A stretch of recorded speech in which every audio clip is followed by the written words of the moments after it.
Sebut aja persiapan tempur, semua askar dah tahu apa nak buat.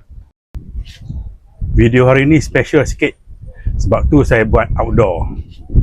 Video ni khas untuk ahli parti bersama yang akan bertempur di PRN Melaka nanti. Tonton video ni sampai habis. Jangan lupa subscribe, follow saya, komen, like dan yang paling penting, repost video ni. Dalam tentera, ada fasa ofensif dan juga fasa defensif. Salah satu fasa ofensif adalah serangan. Sebelum kita mulakan serangan, ada satu peringkat yang dinamakan persiapan tempur atau battle procedure. Bila mulanya persiapan tempur ni? Persiapan tempur bermula dari dapat arahan oleh pihak atasan untuk melaksanakan serangan hingga masa mula melaksanakan serangan, atau lebih dikenali sebagai H hour. Berapa lama masa persiapan tempur ni? Terpulang pada keadaan. Kalau arahan buat quick attack, maknanya masa persiapan tempur adalah singkat. Kalau kita buat deliberate attack, masa persiapan tempur adalah panjang. Apapun keadaan, persiapan tempur wajib dilakukan. Apa perkara-perkara yang dilakukan semasa persiapan tempur? Dalam persiapan tempur, biasanya kita akan buat tinjauan rapat kedudukan musuh untuk kenal pasti kedudukan sebenar musuh. Buat persiapan logistik, naikkan moral anggota. Kalau ada masa, kita buat raptai serangan dan macam-macam lagi. Sekarang ni, korang semua bayangkan, kita dapat arahan untuk buat serangan di PRN Melaka. Kita berada dalam peringkat persiapan tempur. Saya percaya, HQ Parti Bersama dah buat persiapan logistik. Esok 8 hari bulan akan diadakan program Sekawan Kancil di Melaka untuk perkenalkan app Kancil. Ini adalah untuk menaikkan moral ahli-ahli semua. Saya nak ajak korang semua yang akan bertempur di PRN Melaka untuk buat tinjauan rapat. Tujuan tinjauan rapat adalah untuk mengenal pasti sokongan pengundi Melaka terhadap Parti Bersama. Dan dalam masa yang sama, kita perkenalkan Parti Bersama.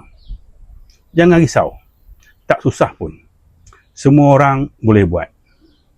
Saya buat satu stiker untuk tampal di belakang cermin kereta. Jom saya tunjuk.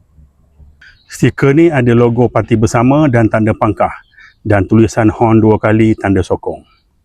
Logo kancil tu adalah bertujuan perkenalkan Parti Bersama dan horn 2 kali tu bertujuan untuk dapatkan respon pengundi. Mungkin ada yang horn 2 kali di highway, di kampung dan juga di bandar. On the way saya ke sini tadi pun, 3 orang horn saya di belakang. Okey, saya cerita sikit pasal stiker ni. Saiz stiker ni adalah 34 cm panjang dan 24 cm lebar. Lebih besar dari saiz kertas A4. Asalnya saya buat stiker ni untuk tampal di bahagian dalam kereta. Tapi bila saya cuba tampal pada kereta saya yang tinted agak gelap, pandangan dari luar kurang jelas. Sebab tu saya cuba tampal di bahagian luar cermin kereta. Bila tampal di luar, perlu letak selotip supaya stiker tidak bergulung. Bagi kereta yang ada wiper di belakang, tak sesuai tampal di luar. Paling sesuai, stiker ni untuk kereta yang cermin belakang cerah. Saya beritahu awal-awal, supaya siapa-siapa yang beli nanti tak marah saya. Stiker ni dibuat dari material yang tebal, supaya tahan lama dan boleh digunakan untuk pilihan raya selepas PRN Melaka nanti. Siapa-siapa yang berminat boleh DM saya. Saya tak boleh bagi tahu harga dalam ni, nanti TikTok marah. Tapi secara logiknya, kalau stiker besar ni pun orang biasa jual dalam RM5. So kalau stiker besar ni, mungkin harga dia agak mahal sikit. Tapi jangan risau, harga mampu milik. Lagi satu, stiker ni pre-order. Saya akan kumpul order dan hantar print setiap hari Selasa. Jangan risau, saya bukan scammer. Boleh cari alamat saya di HQ Parti Bersama. Saya tinggal di Bukit Antarabangsa.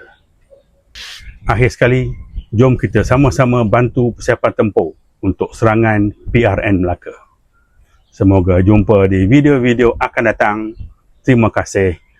Assalamualaikum dan salam sejahtera. Bye-bye.